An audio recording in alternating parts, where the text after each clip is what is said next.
네, 안녕하세요. 귀로 듣는 역사 이야기 이기환의 흔적의 역사 59회입니다. 예, 우리 이마영 기자는 요새 뭐 교과서 때문에 바쁘셔갖고 뭐 아주 너무 바쁜 것 같아요. 예. 네, 정신이 없습니다. 예, 지금 한류 붐 맨날 지금 예, 얘기하고 있잖아요. 뭐 네. 부침은 뭐 있고 일본에서는 뭐 그게 없어졌다라고 얘기도 하고 그러던데 네, 아직까지는 뭐 남미 아프리카까지도 이제 K-팝 열기 뭐 하고 한국 드라마 인기 끌고 예, 지난번에도 말씀드린 적이 있지만 2008년에 제가 이란을 갔을 때 한국 여자만 보면 뭐 양금이 하면서 따라다니는 이런 총각들 뭐 얘기했던 걸로 기억이 나는데 장금이. 양금이는 장금이 예. 이란식 발음이고요. 어쨌든 간에 그때 뭐 80% 정도 시청률이 넘겼다니까 대단한 거죠. 그러니까 지금 임 기자는 한류의 원조가 누구라고 생각하세요? 한류 원조가 소녀시대 뭐 원더걸스 뭐 이영애? 이영애 예, 뭐 예. 어제 뭐 꿈에라도 나타날 수 있으면 이영애 좋을 수 있을 것 같은데 네. 원조 논쟁은 좀 있는데 아마도 고려 말에 네. 원나라 간섭기죠. 그때 이제 몽골로 끌려간 공녀들이 아닐까 그렇게 싶습니다.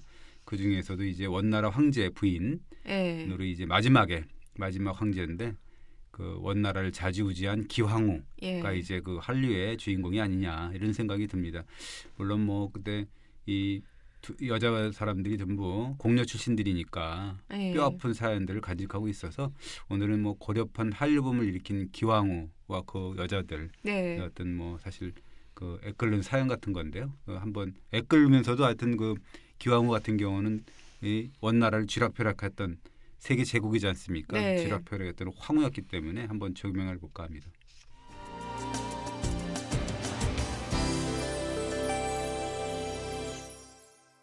예, 고려에 어떤 한류 붐이 일었어요? 예, 그 원나라 말 명나라 초 인물인데요. 권형이라는 사람이 있는데 그 사람이 경신외사라는 책에서 이렇게 표현을 합니다. 연경, 그 지금 북경인데요. 원나라 고고관 대작들이라면 고려 여인을 얻은 뒤에야 비로소 명가라는 소리를 들었다. 고려 여자들은 상냥하고 애교가 넘치고 남편을 잘 섬겨서 사랑을 독차지했다. 순제 이후로 순제라는 게 이제 원나라 마지막 네. 황제 이후로 이 궁중에서 일하는 사람들은 대부분 이 고려 여자였으며 조정의 의복과 신발, 물건이 모두 고려풍이었다. 뭐 이렇게 얘기를 합니다. 그러니까 원나라 수도 연경에서 예. 이 굉장히 불었던 뜨거운 고려풍의 열기를 설명하고 있습니다. 네. 우리가 아는 거는 원나라 간섭기의 고려에는 연지곤지, 뭐 족두리, 변발 이런 몽골풍이 유행을 했다. 근데 원나라에서는 괴 못지않은 고려 열풍이 거세게 일어난 거예요. 예, 그렇습니다. 문화라는 건 사실 교류니까요. 예, 예. 몽골에서는 고려 뭐 그리고 고려에서는 또 몽골풍이 뭐 유행을 하고 이렇게 교체를 했겠죠. 네. 교류를 했을 거고요.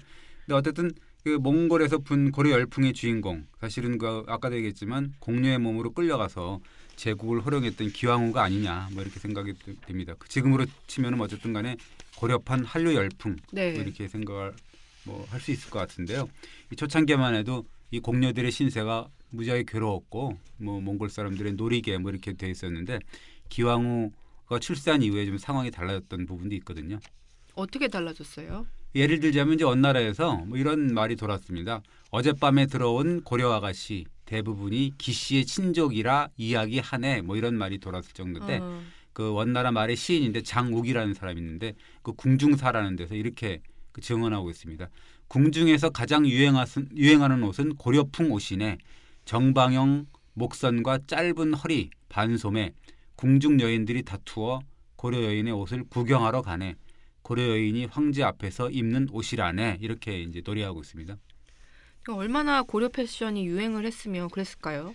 이제 뭐 이 궁중의 급사사랑이라는 건데 그래서 이제 이 심부름하고 뭐 이렇게 네. 황제를 좀 아련할 수도 있고 뭐 시중을 드는 거니까 그런 사람들이 모두 고려 여인들이 맡았다는 거거든요. 그래서 네. 그랬기 때문에 일어난 현상이었다 이렇게 얘기하고 있습니다. 패션만 그런 건 아니었을 것 같아요. 예, 그렇습니다. 옷뿐만 아니라 음식도 고려풍이 대세를 이뤘다는데요. 뭐 고려병이라든가 고려 다식, 네. 뭐 고려 조청, 상추 뭐 이런 것들이 이제 유행을 했다 그래요. 아까 K-팝 열풍 이야기하셨는데 고려 음악은 어땠어요? 예, 뭐 대단했다 그럽니다. 궁정에서 이제 원나라 궁정인데요. 고려 여악 이제 폭발적인 사랑을 받았는데 여악이라는 게 뭐냐면 지금으로 따지면 뭐라 그럴까요? 뭐 걸그룹 춤과 노래를 겸비한 뭐 그런 거니까 걸그룹이라고 봐야죠. 그러니까 특출난 외모, 그 재주를 가진 여성들을 뽑아서 화장시키고 꾸며갖고 이제 가무를 배우게 한 것 뭐 이런 거라고 볼 수가 있는 거죠. 그럼 이 고려 여인들은 요즘으로 치면 고려의 대중문화를 원 제국에 퍼뜨린 한류 스타. 예, 맞습니다. 예. 뭐 지금 아까도 뭐 이 사례를 몇 번 들었지만 굉장히 예. 칭찬을 많이 하고 뭐 흠뻑 빠졌던 게 있잖아요. 그러니까 그 장욱이라는 사람의 시를 보면 재밌는데요. 뭐라고 쓰냐면은 보초를 서는 원나라 병사들 고려 언어를 배우네. 어깨 동무하며 낮게 노래 부르니 온물가에 배가 익어가네. 뭐 이렇게 그 노래를 부르고 있어요. 그러니까 고려 음악이 원나라 병사들까지 유행을 했다는 걸 알 수 있는 거네요. 예, 그렇습니다. 지금쯤은 이제 케이팝 들으려고 이제 한국어를 배우는 뭐 그런 예. 격이라고 봐야죠. 그 어쨌든 이런 한류 부문 기왕후의 작품이고요. 예, 뭐 그렇게 봐야 됩니다. 그러니까 어떻게 보면 기왕후가 기획사 뭘 좀 했다는 지금으로 치면 그럴 수 있을 것 같은데 PD일 수도 있고 뭐 PD. 그렇게 얘기할 수 있을 것 같아요. 근데 원나라에서 황후까지 지낸 기왕후의 무덤이 우리나라에 있어요. 예, 경기도 연천군 상리라는 데인데요. 여기 가보면 좀 심상치 않은 동네 이름이 있고요. 무덤이 있는데 제궁동이라는 마을이 있고 네. 황후총이라고 이런 뭐 이렇게 불리는 이름이 무덤이 있습니다. 제궁이라는 건 제사하고 관련 있는 거 아니에요? 예, 그렇습니다. 제궁이라는 게 뭐냐면 능이나 종묘에 이 제사를 지내려고 지은 집이거든요. 그리고 황후총인 이 무덤이 뭐예요? 그러니까 주인공의 신분이 황후라는 얘기지 네. 않습니까? 이 여기 구전에 이제 그 황후가 다름 아닌 원제국의 마지막 황제 순제 부인 기왕후라 이렇게 이제 얘기가 도는 거죠. 가보셨어요? 네, 뭐 제가 뭐 전공이 워낙 그 비무장지대 이런 문화유적 여기여서 네. 예전에 이제 기획기사 쓰려고 가보기도 했고 지나갈 때마다 가끔 들립니다. 제가 파주이기 때문에 집이 그렇죠. 그래서 자주 들립니다. 그래서 네. 맨날 가봐도 이게 찾기가 힘들어요. 2008년인가 처음 가본 것 같은데 기사 쓰려고 갔었는데 네. 명색이 이제 황후가 묻혔을 수도 있다라는 곳인데 이 무덤 찾기가 힘들었거든요. 나중에 이제 보니까 가보니까 황후의 무덤 이렇게 뭐 알려졌던 네. 그런 팻말 이런 것도 사라져갖고 한참 헤맸었죠. 요즘엔 어때요? 이 몇 달 동안 제가 가본 적은 없습니다. 뭐 다시 복원했다는 소리도 있는데요. 네. 제가 한번 가보려고 그러거든요. 근데 이 무덤이 기왕후 무덤이라는 건 100% 확실한 건 아니잖아요. 맞습니다. 그렇지만 이제 동국 여지지 연천조에 보면 기록은 나옵니다. 그러니까 뭐라면 속전에 따르면 이렇게 그 사람들이 이제 이렇게 전해 내려온 말에 따르면 이렇게 나오는 거죠. 연천현 동북쪽 시보리에 원나라 순제 기왕후 묘가 있고 석인과 석양과 성물이 있지만 지금은 밭을 갈고 소를 기르는 곳이 됐다라는 표현이 있습니다. 그리고 1899년에 가는데 연천현 읍지를 보면은 이곳에 몇 자리를 쓴 이유가 간단히 나오는데요. 여기에 그 연천현 동쪽 20리 제궁동에는 원나라 기왕후의 묘가 있는데 자기가 죽으면 고국에 묻히기를 원했다라는 표현이 있어요. 그러니까 물론 뭐 100% 확실한 건 아니지만 그래서 그 이름도 전 기왕후 묘 이렇게 붙어 있습니다. 그러니까 전이라는 거는 알려졌다라는 표현이거든요. 근데 문제의 기왕후는 어떤 여자였어요? 아까 잠깐 말씀드렸지만 한마디로 말하면 이제 고려 말 대제국이죠. 원나라. 네. 그걸 쥐락펴락했던 천하의 여걸이다라고 볼 수가 있습니다. 아까 누구의 부인이라고 하셨죠? 예, 원나라 마지막 황제 순제의 부인인데 이 말년에 이제 그 순제하고 이 기왕후는 명나라 창업주가 그 주원장이잖아요. 네. 뭐 쫓겨가지고 행방이 묘연했던 분들이 뭐 그분이 바로 이제 기왕후였던 거죠. 기씨인데요. 그 기씨면 우리 역사에서 배우는 원나라 세력인 기철 뭐 이런 분들이 생각나는데요. 다른 거 몰라도 이 부원 세력이라 그래갖고 좀 역적 같은 느낌 이런 게 있죠. 그래서 어떻게 보면 기왕후가 30년 동안 이제 세계를 제패한 몽골 제국을 쥐락펴락했다 그랬잖아요. 그러니까 그 기왕후의 세력을 믿고 또 이제 기씨가 득세를 한 거죠. 그래서 기자호라는 사람이 막내딸로 태어났어요. 아까 공녀 출신이라고 하셨잖아요. 예, 그랬습니다. 그때가 이제 몽골의 침략이 이제 27년간 정도 1231년부터 58년까지 뭐 한 27년 이상 계속된 시기고 사실 뭐 전쟁 나면 물론 남자들도 많이 죽지만 어떻게 보면 또 불쌍한 것도 여자잖아요. 그쵸, 그러니까 뭐 그때 당시에도 고려 여성들 이른바 이제 공녀란 이름으로 이제 몽골로 끌려가고 막 그랬잖아요. 공녀란 말 뜻은 뭐예요? 뭐 그게 곡물로 바쳐지는 여자라는 뜻이니까 어떻게 보면 진상품 취급받았잖아요. 그러니까 어떻게 보면 굉장히 비극적인 거죠. 어떤 경우에 집단 혼인한다 그러면서 이제 대량으로 여자들을 끌어가기도 하고 그걸 대량 구녀 뭐 이렇게를 하는데 1274년에 이제 원정 15년인데 그 귀순한 남성이 군사들에게 철을 얻어준다는 구실 이것 때문에 고려의 공녀를 140명 보내라고 요구를 했거든요. 이것이 최초의 공녀다 이렇게 볼 수가 있습니다. 이 여자들 끌고 가고 송나라 군사들한테 준 거죠. 얼마나 비극적이에요. 140명 되게 많네요. 근데 네. 무자비하게 끌려갔다면서요? 예, 이거 저 원나라에서 이제 그 좀 뽑아라 그러면은 고려 조정에서는 결혼도감, 뭐 과부 처녀, 추고 별감 이런 그 관청까지 설치해가지고 어. 원날에 바치는 공료가 보통 1년에 2번 정도, 적게는 2년에 한 번꼴로 이렇게 모집이 됐는데 이 운이 좋으면은 이제 원나라 황족, 황태자, 귀족의 배우자가 되기도 했죠. 그렇다면 그래도 기왕후의 경우에는 운이 좋았던 거네요. 예, 그렇습니다. 기왕뿐만 아니라 몇몇 여인들은 좀 그랬던 편인데요. 왕이나 귀족이 후처로 들어간 경우도 있고 뭐 그랬습니다. 그러니까 이제 원나라 황실의 안방을 모두 고려 여성들이 독차지했다라는 소리까지 들었거든요. 이게 목은 이색의 아버지인데 이 곡이라는 분이 이렇게 표현을 합니다. 고려 부녀자들이 황후나 황비의 지위에 있고 왕과 제후의 배우자가 되었으니 이 공경 대신 등의 고관 대작들이 고려의 외손에서 많이 나왔다라고 했습니다. 그렇지만 이렇게 축복받은 케이스도 있지만 대다수는 비참했다잖아요. 예, 물론입니다. 절대 다수는 이역만리 타향에서 이제 아까 얘기했듯이 고된 노동, 그다음에 성적인 뭐 학대 네. 시달리면서 평생 살아야 됐고 때로는 뭐 인신매매 시장에 끌려가 가지고 이 성의 놀이개로 전락하는 경우 네. 뭐 이래서 대부분의 이제 이 규수들이 이 공료로 선발되지 않으려고 아주 안간힘을 썼죠. 공녀 선발 때 난리가 났다면서요. 예, 그렇습니다. 왕의 호위 부대가 이제 전국의 민가를 이잡 뒤지고 민가에서 뭐 아직도 이제 젖비린내도 가시지 않는 어린 딸을 미리 시집 보내는 좋은 풍습도 있었거든요. 뭐 시집 안 보내려고 몽골 안 공녀 안 보내려고요. 보내려고. 그래서 네. 위장 결혼까지 뭐 스슴치 않았다는 건데 조정에서는 그래서 이제 양가집 처녀는 관청의 시흥관 이후에 혼인하라 이런 얘기까지 하고 세상에. 예. 16세 이하 13세 이상의 여인은 마음대로 결혼할 수도 없도다. 이렇게 이제 왕명까지 내리고 그랬다 그럽니다. 근데 공녀의 자격이 있었어요. 근데 원래는 뭐 평민 이상이 양갓집 규수였는데 일단 공녀로 선발되면 사실은 뭐 왕족이라도 빠져나가기 불가능했다 그러죠. 근데 그렇다면 일반 백성들은 오죽했겠어요. 예, 그렇습니다. 그 뭐 원나라로 뭐 가는 가마를 탔을 거 아니에요. 어린 소녀들이 네. 가마로 갔는지 아니면 진짜 끌려갔는지는 모르겠지만 그 소녀들 심정이 어땠겠습니까? 그들의 심정을 표현한 시가 하나 있습니다. 뭐라고 돼 있냐면 김찬이라는 사람이 쓴 동녀시라는 건데 동녀라는 건 어린 여자 네. 그 시인데 지방 깊숙한 곳에 숨어서 조심했는데 선발하는 저 많은 눈길 어찌 감당할까나 부모의 나라가 멀어지니 혼이 바로 끊어지고 황제의 궁성이 가까우니 눈물이 비오듯 하는구나라고 이제 아주 슬퍼했다 그럽니다. 눈물 없이 볼 수 없는 드라마인데요.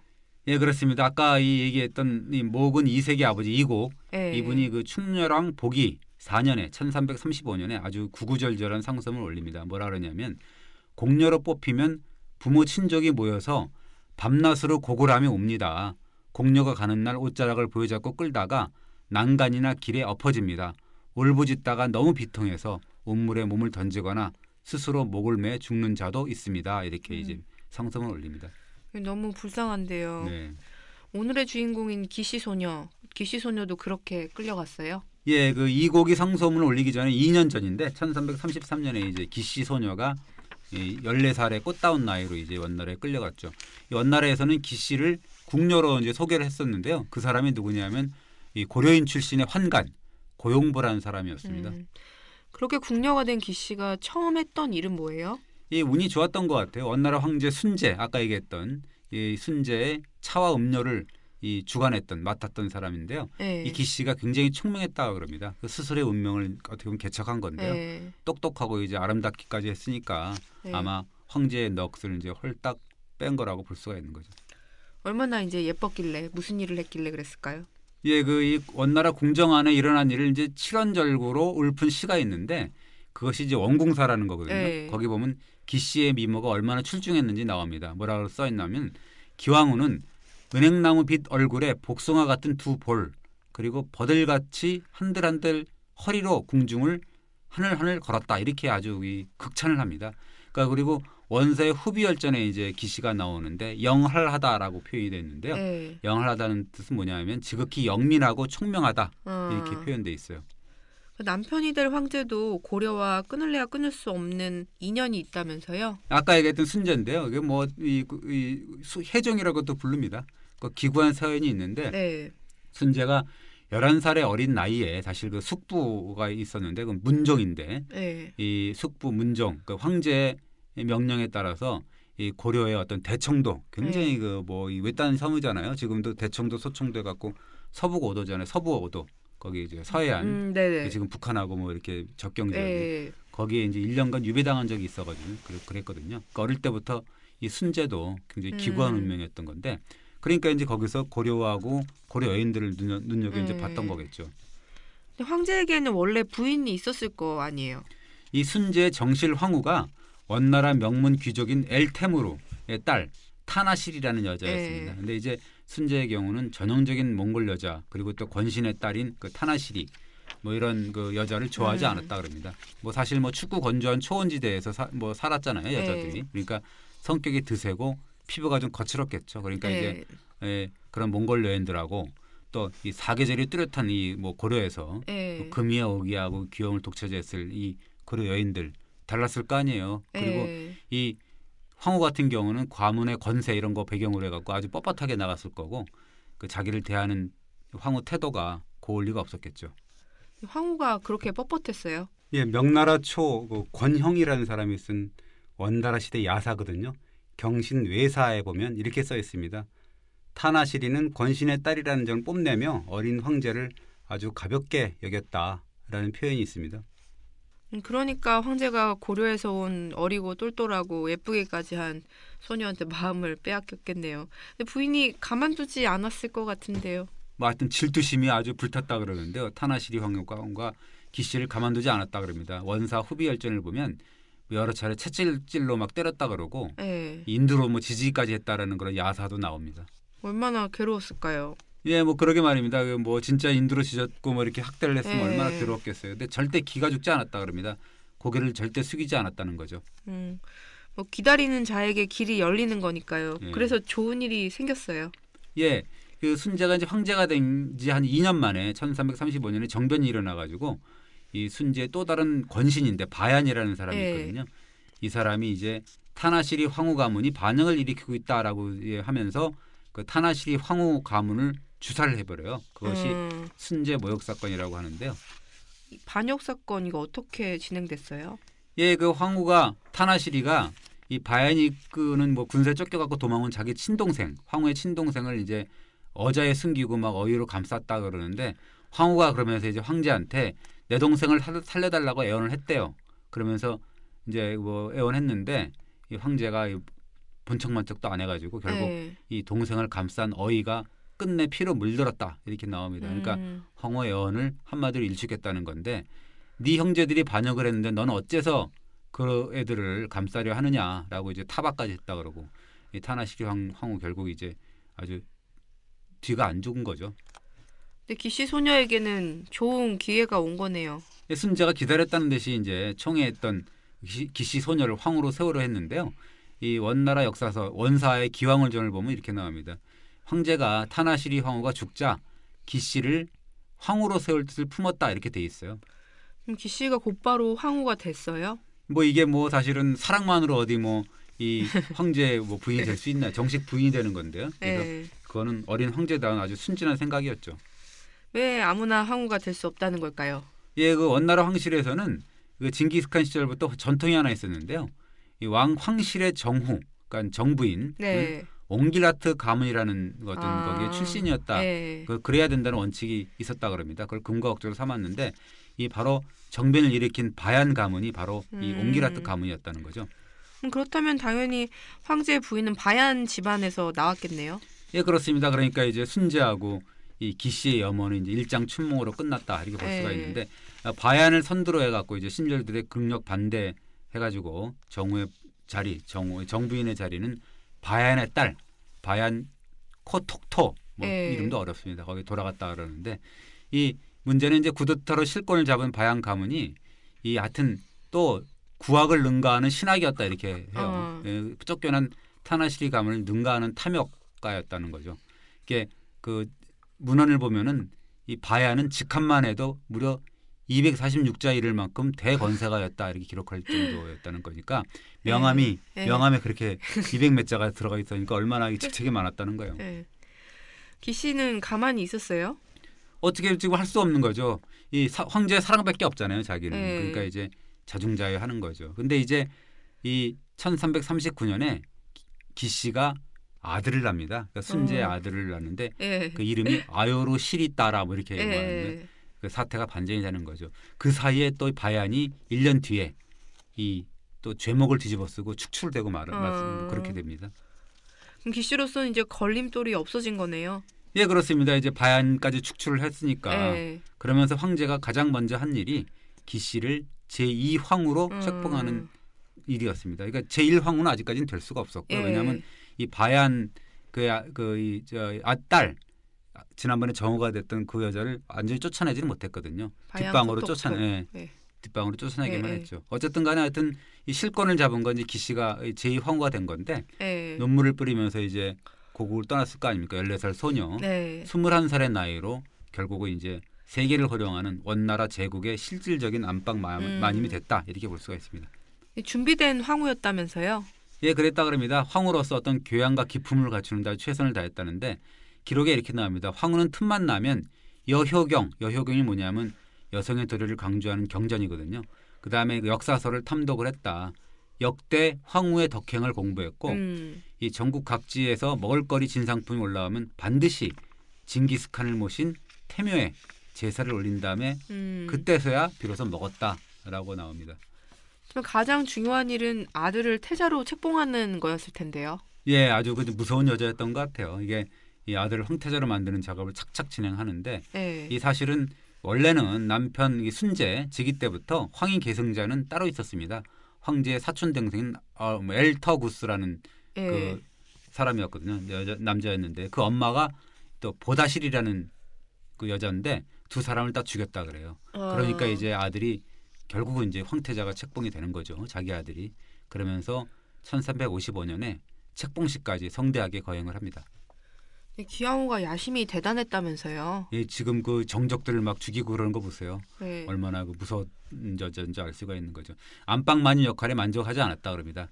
이게 보니까 남편이 신통치 않으니까 자기가 직접 이제 원나라를 다스려야 된다는 생각을 네. 가지고 있었던 것 같아요. 원대한 포부를 지니고 있었던 분이다 이렇게 볼 수가 있는데 자기 자신이 그 유생들의 강독을 막 듣고 네. 그 아들한테는 또 유교의 도를 배워라 뭐 이렇게 강권을 했다 그럽니다. 이게 보다 못해서 이제 황제 그 스승 나와갖고 그 태자는 모름지기 불법을 배워야 되는데 무슨 공자 가르침이냐 유교냐 이렇게 얘기를 하니까 기왕후가 끄떡도 하지 않았다는데 지금 천하를 다스리려면 공자의 도를 배워야 된다. 불교는 아니다. 네. 다른 건 이단이다. 불법도 좋지만 역시 그 이 주된 것은 아니다 이거죠. 천하를 다스릴 수가 없다. 그래서 태자에게 이 책을 읽게 해야 된다. 유교책을 읽게 해야 된다라고 얘기를 했다는 거죠. 그러니까 이제 불법을 강조하려고 했던 태사가 얼굴을 붉히고 돌아갔다 이런 기록이 있습니다. 근데 남편이 좀 무능했다면서요. 그게 걸림돌이 됐고. 그러니까 이제 그때가 이 원제국이 몰락의 길로 아주 급격하게 들어갔던 때거든요. 황제가 또 무능했다 그러고요. 정사를 돌보지 않았다는 건데 여자만 잘못 얻었던 것 같아요. 그래서 남편을 대신해서 본인 이제 직접 나라를 다스리려 했던 거예요. 예, 뭐 기울어져 가니까 제국이 기울어지니까 이제 이건 나라도 나서야 됐다 이렇게 생각을 했던 것 같아요.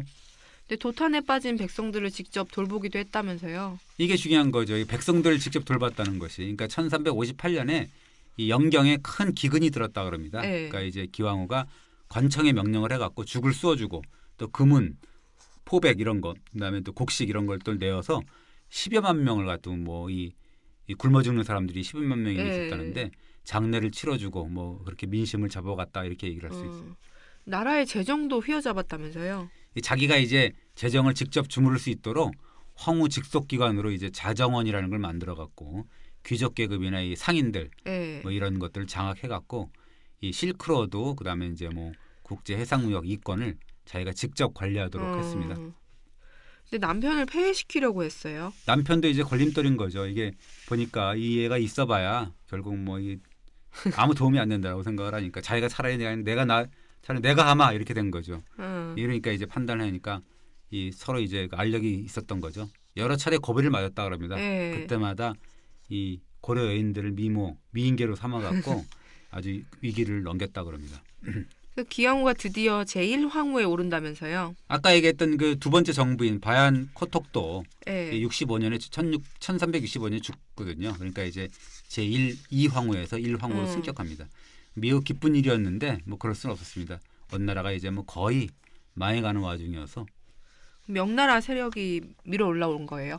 뭐 홍건적의 난이 일어나고 뭐 천하 대란이 이제 일어난 거고 아까 얘기했던 주원장 영웅이 나타나서 세력을 확장하니까 1366년에 그 원나라의 이 수도 연경이 이제 함락됩니다. 그러니까 제1황후로 승격된 게 65년이니까 1년 만에 이렇게 함락이 되고 뭐 그렇습니다. 기왕후는 어떻게 됐어요? 원나라 조정 자체가 이제 몽골 고원으로 북쪽으로 쫓겨가는데 남편 순제는 뭐 1년 6개월간 도피 끝에 죽어요. 그다음에 이제 기왕후의 아들이 아요로 시리따라라는 그 아들이 부건이라는데 그 황제가 되는데 그게 이제 소종이에요. 마지막 황제가 되는 거죠. 부건의 황제니까요. 기왕후의 행적은 어땠어요? 근데 뭐 이상하게 하여튼 기왕후의 최후에 대해서는 기록된 바가 없습니다. 뭐 그렇게 기록이 안 됐다가 나중에 이제 경기도 연천에 무덤이 있다는 기록 요게 등장을 하게 된 거예요. 근데 기왕후에 대한 역사의 평가는 좋지 않잖아요. 뭐 기왕후뿐만 아니라 여자들한테는 유독 역사의 평가가 미약한데요. 좀 각박하다고 볼 수가 있는 건데 역사를 기록하는 사람이 남자들이잖아요. 뭐 뻑하면 여자 핑계 대고 이제 뭐 암탉이 뭐 울면은 안 되니 뭐 이래갖고 하는 거죠. 그리고 기왕후도 마찬가지인데 원나라 역사서를 보면 신원사인데 황후가 교활하고 스스로 꾸미기를 잘한다. 뭐 이렇게 아주 악평을 해놨고 그리고 추악한 황희계승 싸움을 벌임으로써 원제국의 몰락을 부채질했다. 이런 악평도 받습니다. 우리 역사에서도 마찬가지잖아요. 예, 그렇습니다. 뭐 기왕후 권세를 얻고서 조정을 뭐 마음껏 하여튼 뭐 전행을 뭐 일삼았잖아요. 오빠, 기철, 뭐 이런 전행이 하여튼 기왕후에 대한 어떤 좋지 않은 기억을 심어줬다나 뭐 그런 거죠. 뭐 친인척 관리에 실패한 건가요? 그렇습니다. 그러니까 기왕후가 이제 이 원나라에서 출세하니까 고려에 있던 기씨 일족이 아주 그 권세를 믿었을 거 아니에요. 뭐 기왕후 오빠가 5명이나 됐는데 모두 하여튼 백성들 토지를 빼앗고 농민도 빼앗고 관리 선발 임명권 독차지하고 법령도 제멋대로 변경하고 뭐 그리고 이 공민왕도 뭐 친구처럼 대하듯이 하고 말이죠. 그리고 공민왕하고 말머리를 같이 이렇게 나란히 하면서 이 걸어오고 막 그랬다는 거죠. 그래서 뭐 아주 공민왕이 아주 이 기겁을 했다고는 이 말이 있고 한 번 자치를 벌일 때마다 고려의 물가가 폭등할 정도로 아주 호화롭게 했다 그럽니다. 그러다 반역죄로 일거에 몰락하잖아요. 그러니까 그게 이제 그 1356년입니까? 그 공민왕이 연회를 베푼다고 하면서 기씨 일가를 초청을 해놓고 대궐로 들어서는 걸 하여튼 철터로 다 죽여버리는 뭐 그런 멸적을 시켜버립니다. 그래서 이제 기왕후가 복수하려고 또 이제 거의 10,000명을 데리고 또 군사를 또 이끌고 쳐들어오고 막 그러거든요. 근데 이제 10,000명 중에서 살아가 돌아간 사람이 17명밖에 없었다는 정도로 대패당하고 말았답니까? 그러니까 기왕후의 복수국이 실패로 끝나고 만 거죠. 그러니까 뭐 기왕후에 대한 평가가 좋을 수가 없네요. 근데 그 평가가 맞는 거예요? 아까 얘기했듯이 뭐 여성이 천하를 뭐 이렇게 호령했다 이거는 몹쓸 얘기였겠죠. 왜냐하면 유교 국가의 관점에서 보면 그래서 뭐 아까 얘기했듯이 여성이 정치에 참여하면 뭐 암탉이 새벽에 우는 격이라든지 뭐 이렇게 집안이 망하니 뭐 이렇게 하거든요. 예를 들자면 김부식 같은 경우가 대표적인 케이스인데 신라 선덕여왕을 폄하하면서 이렇게 합니다. 남자는 존귀하고 여자는 비천한데 어찌 늙은 할멈이 정사를 처리할 수 있겠는가. 나라가 망하지 않은 것만이라도 다행이라고 생각해라. 이렇게 얘기를 하거든요. 그러니까 얼마나 그 악담을 하는 거예요. 선덕여왕이 그렇게 또 잘못한 것도 없잖아요. 기왕후에 대한 평가도 뭐 같은 맥락이겠죠? 예, 그럴 수 있습니다. 기씨 가문이 하여튼 반영의 무리로 멸족되는 상황이었으니까 기왕후에 대해서 이제 평가가 합리적일 수는 없었다 이렇게 볼 수가 있는 거죠. 근데 뭐 이 절대 나쁜 여자다 이렇게 막 욕해서는 안 될 것 같아요. 좋은 평가를 받을 구석이 있어요. 예, 거기 보면 이렇게 나옵니다. 훗날에 기왕후가 공려제도를 폐지를 했다 그럽니다. 자기가 당했으니까 아무래도 이제 폐지를 했을 거고요. 그 다음에 이 원나라가 고려를 한때는 식민지 그냥 직할로 해버리려고 했었거든요. 그런 정책에 또 반대했다는 거죠. 그러니까 만약에 그렇게 했다 그러면 고려는 완전히 원나라에 복속되는 거지 않습니까? 그러니까 그런 여걸이 없는 거잖아요. 또 그리고 뭐 결국은 14살 나이에 진짜 피눈물 흘리면서 공료로 끌려갔지만은 어쨌든 스스로의 힘으로 역경을 뚫고 이제 어떻게 보면 당대 세계를 주름잡은 제국의 안방마님이 된 거지 않습니까? 그러니까 어떻게 보면 그런 뭐 고려 여인이 사실 안방마님으로 머문 게 아니라 스스로 또 제국의 주인이 되고자 했던 그런 뭐 여자잖아요. 그런 여자를 또 너무 우리가 홀대하거나 이 평가절하하거나 뭐 그래서는 안 된다. 뭐 그런 생각이 듭니다. 그리고 어떻게 보면 기왕에 대한 평가를 좀 더 우리가 객관적으로 할 필요가 있지 않나 그런 생각을 하면서 이번 주 주제를 마치겠습니다. 감사합니다. 예, 고맙습니다.